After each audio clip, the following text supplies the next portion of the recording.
El fet que hi hagi unes jornades nacionals que parlin de cultura ja s'ha d'agrair. Que a més a sobre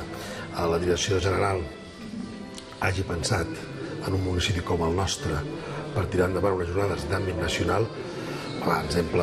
amb profund agraïment i a més d'un humil orgull, no?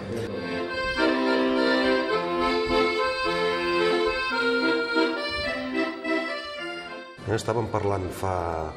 7-8 anys enrere de gestionar el patrimoni etnològic i ara s'ha incorporat un vocabulari que parla del patrimoni cultural immaterial. Si tu analitzes què està passant a la resta d'Europa o a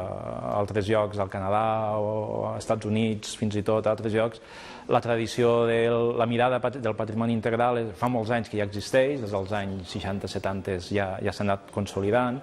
i aquí encara estem amb dues mirades com una mica que es donen l'esquena l'una a l'altra, no? Sense cap mal plantejament. Però sí que seria interessant intentar, sobretot després d'una època de crisi de la que venim, vas veient que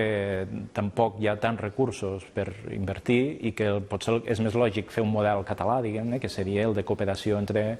els dels equipaments del patrimoni natural i els equipaments del patrimoni cultural. I el patrimoni cultural, avui en dia, l'hem d'entendre que el configuren els elements materials que considerem patrimoni, el configuren els elements immaterials, els coneixements, les tècniques, les festes, les creences, les llegendes, etc., i el patrimoni natural. La meva ponència el que intenta fer és una certa evolució d'on venim en aquest sentit i després també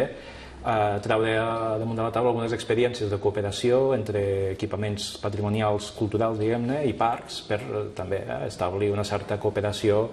que jo crec que és la tendència que hauria de ser la més natural en el futur. Contents perquè ens referma absolutament